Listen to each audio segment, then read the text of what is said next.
Welcome to the Stephen Mansfield audio podcast.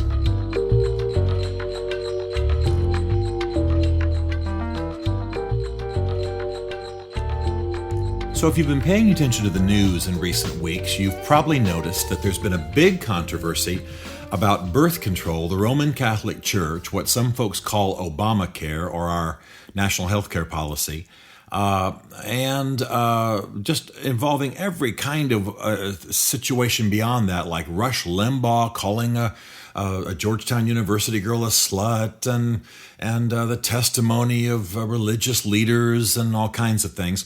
And I've received a lot of email about it. A lot of friends have asked about it. So I'm going to describe it just very quickly in broad terms and just describe the core issues. The bottom line, of course, in America is that we have a lot of Roman Catholic hospitals. The Roman Catholics have been wonderful in medical care. And in fact, really, it was the medieval church, which I realized was somewhat different from the Roman Catholic Church today, of course, but it was the medieval church that created hospitals. And so, thank God for the Roman Catholics. I was born in a Catholic hospital, although I'm not Roman Catholic. Many of us owe a great deal to the great medical legacy of the Roman Catholic Church. So the thing is, of course, that those hospitals, Roman Catholic hospitals, and of course I should say too, Baptist hospitals and Presbyterian hospitals, we all recognize those names attached to medical facilities, that all of them have certain religious scruples. And when in this country you take federal money, federal controls and restrictions follow. That's part of the problem. And a hospital, almost by definition, is going to take federal money in every kind of form, but now especially with what some call Obamacare or our new national health care initiatives. Well, one of the things that the Obama administration required or requested, insisted on actually initially, was that all hospitals that now, of course, governed by these provisions, insistences, requirements, regulations of the new healthcare laws, would provide birth control for those who requested it or needed it, and would even require RU486, which is sometimes called the abortion pill. It's an after intercourse, ending of pregnancy, after conception kind of pill. Well, so this became an issue, obviously, and one of my great heroes is Cardinal Dolan up in Boston, and he was outspoken against it. Many of our Roman Catholic friends came out against it. And I know a lot of Protestants who began to act like they weren't caring about this. And here's the core issue. Roman Catholics, for the most part, are opposed to the use of contraception. And Protestants, for the most part, are not.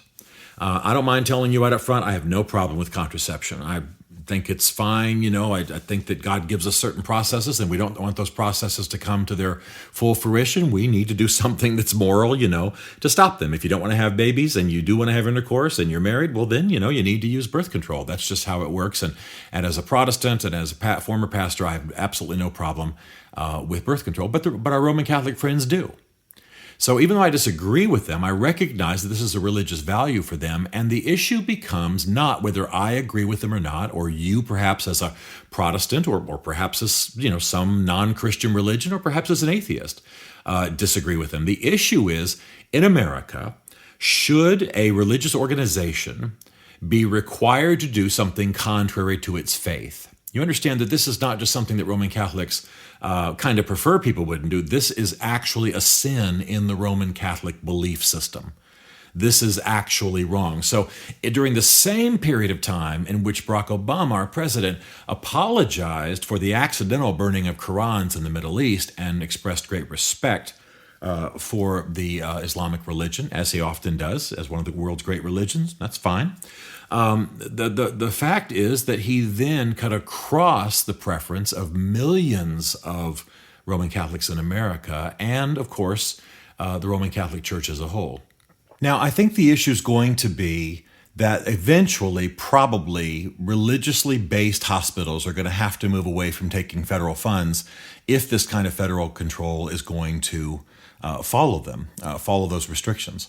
But in the present situation, and by the way, I should say right up front that there's no question the Obama administration has changed its request in this area, although our Roman Catholic friends still say it's overly restrictive. We won't get into the details of this debate in terms of the policy problems. The broader issue are the First Amendment moral issues. I'm of the opinion that even though I have no problem with birth control, as I've said, and most Protestants don't, that a religious institution, particularly a religious hospital, should not be required to perform abortions if it's opposed to their faith, should not be required to pass out birth control, should not be required to give RU-486, which is essentially kills a fertilized egg in a woman's body. This is not anti-woman. This is not in any way an attempt to restrict a woman's prerogatives. When that case is made, it's as though we're assuming that the Roman Catholic Church is the only medical provider in America. If you do not wish to go to a Roman Catholic hospital in America, perhaps because should the view that I'm contending for become a reality, they are not required to provide abortions, distribute RU-486, or distribute birth control. Well, there is another hospital down the road. In the same way that there's another church or another restaurant or another service.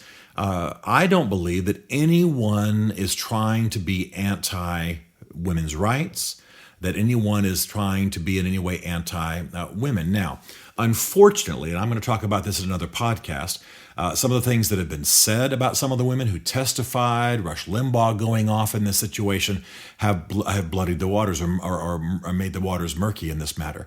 But the reality is that according to our laws, according to our traditions, according to our Constitution and the First Amendment, according to the great heritage in America of not requiring a religious institution to do what is contrary to its faith unless public safety is at issue. That's always been the ruling of the court. There's great body of law that contributes to this, unless public safety is at issue. For example, sacrificing of animals, or, if a satanic cult wants to, do something with human blood, or, or sacrifice a baby. Obviously, these things are going to be restricted. They're about the health and well-being of the citizenry.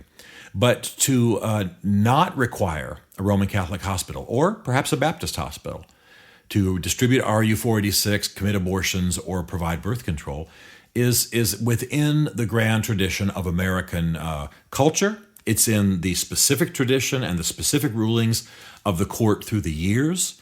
And this would be a grand step forward for statism and against religious rights in the U.S. And Protestants ought to be concerned about this. Sometimes we get very sectarian about this, and we say, you know what, I don't agree with those Catholics, and so let them restrict it as they wish. But again, there's a connection between all of these things. There's a connection between requiring a Roman Catholic hospital to distribute birth control when it's contrary to its faith, and then on the other hand, requiring, let's say, a Southern Baptist hospital to commit an abortion or to offer abortions when it's contrary to their faith.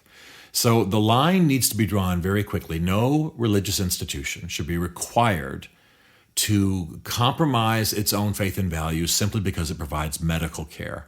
And the Obama administration has slightly modified its insistences. The negotiations are ongoing, but we need to keep an eye on this, and we need to care about it. And by the way, as people of faith, and I believe me, I'm speaking broadly there on purpose, we need to present a united front. When I work to battle abortion in America, I will work with Muslims, I will work with Roman Catholics, I will work with anyone who's pro-life and against abortion. We're not going to church together or mosque together or cathedral together. We're trying to approach the government and say, back off. This is not your province exclusively. And I believe that it's time for Protestants, frankly, to wake up and recognize that their Roman Catholic brothers and sisters are holding some moral lines that we ought to join them in. So watch this trend, vote accordingly, be aware of the consensus of the law down through the years, and be aware that there are very, very strong forces in and around our government trying to move these moral lines. Stephen Mansfield is a New York Times bestselling author, a popular speaker, a frequent faith and culture commentator on Fox Cable News and CNN, and a blogger for the Huffington Post. His groundbreaking books on faith and American politics include The Faith of George W. Bush, The Faith of Barack Obama, and the upcoming The Mormonization of America. You can learn more about Stephen at www.mansfieldgroup.com or connect with him on Facebook and on Twitter under the name Mansfield Writes. The Stephen Mansfield podcast is produced by Isaac Darnell for Chartwell Literary Group.